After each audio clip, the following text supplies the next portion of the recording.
Ready? Oh my god!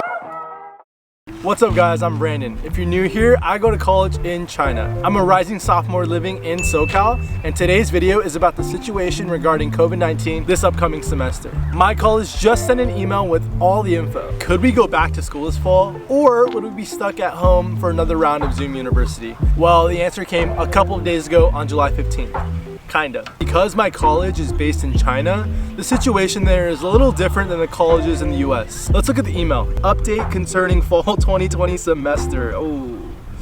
It appears that the first group of people who will be able to return to China or come to China for the first time will include only our first year international students. So what does that mean for the rest of us students? Sophomores, juniors, and seniors. In the email it reads, "We regret that sophomores, juniors, and seniors who are currently outside China and wish to return will not be included in the first group of returning students. While we are making every effort to ensure their timely return, we cannot say with confidence that they will be able to enter the country and complete quarantine in time for the beginning of classes. We actually have to quarantine for 2 weeks in a hotel separately before we're allowed to go back to in-person classes. And so what that means as a sophomore for me, I won't be allowed back until classes have already started, September 14th, which means I have 4 options to choose from. Option A is I can take classes remotely for the entire semester. Option B is I can reaffirm my interest in returning to Shanghai as soon as possible, most likely in October. Option C would be going back to NYU New York. I couldn't go anywhere else like Tel Aviv or Buenos Aires because of visa restrictions. And option D, which is taking a leave of absence. Now the deadline to decide is July 20th, which actually passed a couple days ago. Do I choose to take classes remotely again and continue to pay roughly $20,000 for online classes?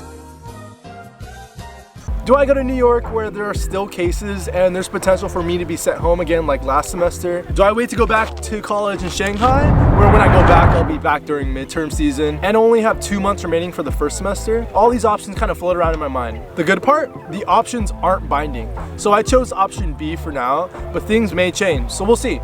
The sad part, all my friends are choosing different options. So like last semester, everyone is splitting up again. I miss my friends, especially since NYU Shanghai is such a small school. Everyone kind of knows everyone. Shanghai students, hello.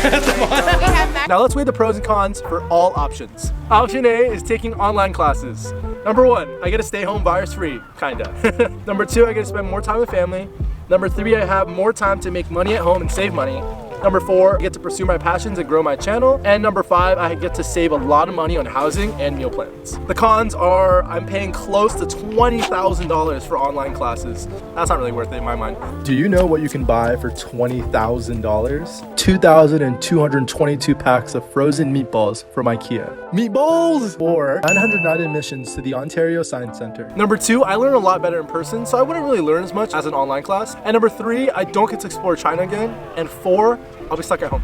Now let's go over option B, which is showing interest in going back to Shanghai. The pros would be I would be starting my online classes here, but eventually go back to Shanghai. I would get to see my friends, professors, staff, and take steps to resume my normal college experience. And number 3, get away from home. Now the cons, the plane ticket right now is around $7,000 and above. I have to quarantine for 2 weeks in a hotel, which I most likely have to pay for. I have to pay for housing and another meal plan, and there's no guarantee when I'll go back. Everything is kind of up in the air. So that's the cons of option B. Option C is going to a closer NYU site, so NYU New York would probably be my only option. The pros would be I hopefully get to resume in-person classes, I get to have face-to-face human interactions, and I get to see New York again. Let's go over the cons. Number 1, I would have to move in again, and I've moved in twice now for just 1 semester, and I do not want to do it again. Number 2, there's no guarantee if I could stay in New York. Cases could surge again. We don't really know. Number 3, it would be expensive as heck to live in New York again, considering I have to have a meal plan and housing. Number 4, I would be leaving my family and friends. Option D, a leave of absence. The pros would be I have a lot of time to myself to do whatever I want. I get to invest in myself,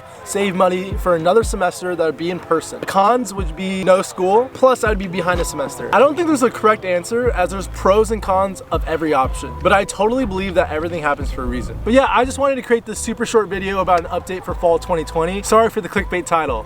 Oops. Have an awesome possum day, my guys. I'll see you guys soon. Bye.